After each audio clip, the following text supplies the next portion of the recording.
Dan kemudian ada lagi anak-anak kecil, anak balita yang ditemukan tanpa kepala, sudah terpotong-potong. Assalamualaikum warahmatullahi wabarakatuh. Selamat datang di channel saya. Jadi di channel saya kali ini kita akan membahas mengenai 7 anak kecil yang melakukan pembunuhan berantai. Mungkin teman-teman sekalian pernah berpikir ya, di mana ada seorang anak kecil melakukan pembunuhan berantai atau pembunuhan temannya dengan sadis. Contohnya seperti menusuk kayu dari anusnya, kemudian memukul kepalanya menggunakan kayu. Jadi ini salah satu cerita mengenai pembunuhan tersebut. Nah, sebelum kita ke pembahasan selanjutnya, kita akan sedikit intro dulu. Intro.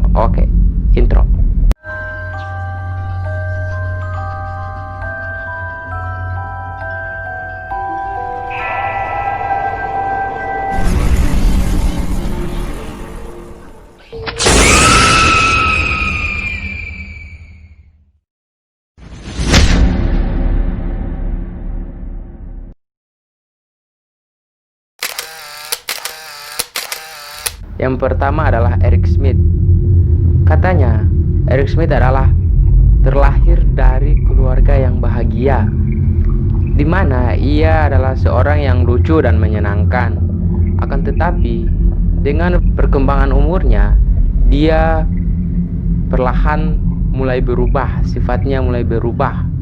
Dan Eric didiagnosa mengidap penyakit mental yang membuat orang bertingkah kasar.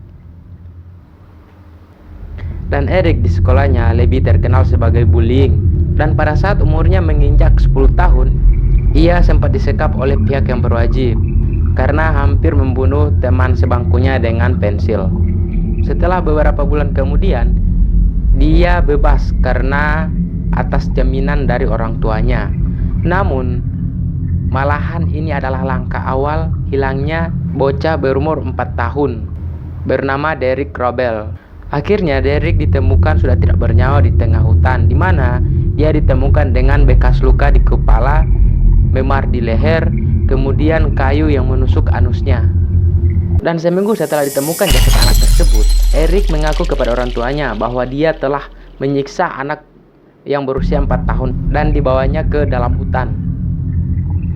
Dan kini Eric masih mendekap di tahanan remaja dengan pembunuhan dan penyiksaan anak di bawah umur. Kemudian Mary Bell. Kasus tewasnya anak-anak di tangan gadis kecil yang bernama Mary Bell menjadi kasus yang sangat terkenal di Amerika Serikat, bahkan dunia. Terlahir dari pekerja seks komersial 17 tahun, ia tidak pernah merasakan kasih sayang seorang ibu. Bahkan ia sering diajak oleh ibunya untuk menemui klien dan meminum minuman serta dipaksa untuk memakan pil narkoba. Para pakar psikologi dunia menilai bahwa perilaku Mary yang keras dan sadis itu karena pengaruh buruk dari ibunya.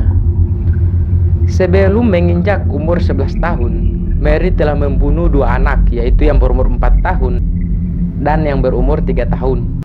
Kedua anak tersebut dicekik sampai tewas.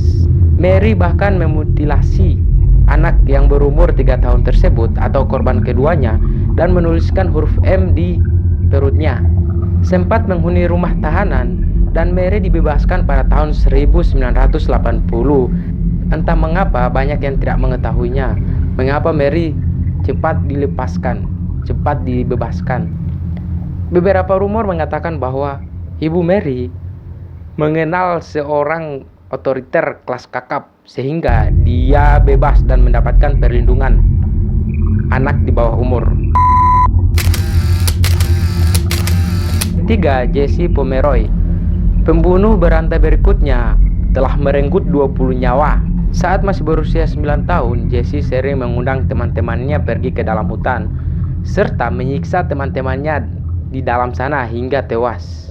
Kemudian ia dituduh telah menyekap 7 anak di dalam gedung, di mana anak tersebut disiksa, dikuliti, kukunya dipotong, kemudian dibunuh hingga tewas. Kejahatan tersebut tidak bisa dibuktikan oleh polisi, walau orang tua mereka, orang tua anak-anak itu telah mengatakan bahwa yang terakhir bermain bersama anak-anak mereka adalah Jesse tersebut. Jesse akhirnya masuk penjara ketika membunuh perempuan yang berumur 10 tahun dengan meninggalkan pisau di atas meja. Nah, disitulah dia ditangkap dengan barang bukti sebuah pisau. Dan kemudian ada lagi anak-anak kecil, anak balita yang ditemukan tanpa kepala, sudah terpotong-potong. Menurut saksi, itu adalah perlakuan Jesse. Dan kemudian para polisi juga menemukan 12 mayat di rumah Jesse yang sudah ditanam di perkarangan rumahnya. Dan saat diwawancara, Jesse mengaku bahwa dia telah membunuh 27 anak. Dan karena perbuatannya itu, mereka menyebut Jesse sebagai iblis Boston. Namanya menjadi seorang iblis Boston.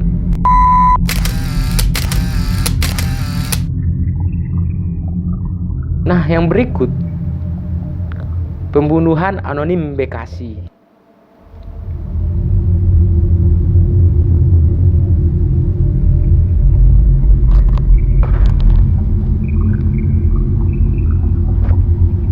Minggu 28 April 2013, Indonesia dikabarkan bahwa ada seorang anak kecil telah membunuh teman sebangkunya karena uang 1.000.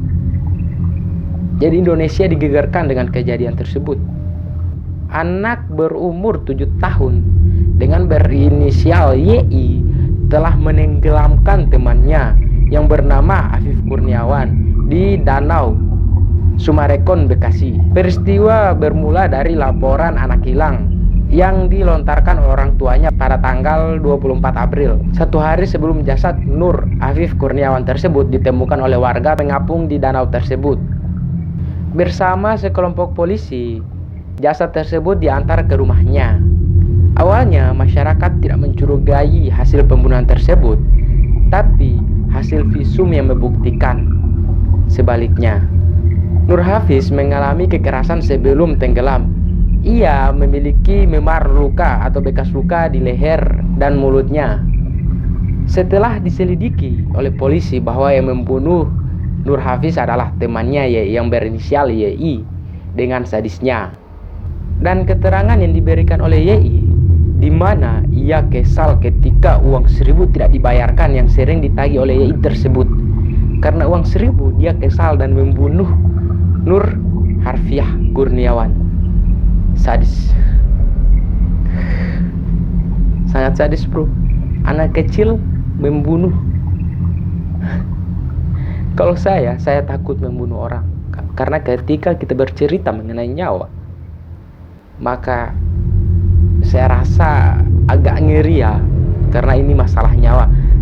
Jangankan membunuh manusia, membunuh binatang saja saya agak takut ya. Apalagi manusia. Gak bisa saya bayangkan bro. Jadi itulah 4 kisah pembunuhan anak kecil yang sadis ya. Pembunuhan anak kecil yang sangat sadis. Jadi jika ada salah kata atau informasi yang salah, tolong tulis di kolom komentar ya. Dan jika teman-teman ingin merequest, silahkan tulis di kolom komentar. Dan jangan lupa like, comment, share, dan yang pastinya subscribe. Support terus channel ini hingga memberikan informasi-informasi kepada teman-teman sekalian mengenai pembunuhan, mengenai konspirasi, dan banyak hal lagi. Oke, tergantung request teman-teman sekalian ya. Dan assalamualaikum warahmatullahi wabarakatuh.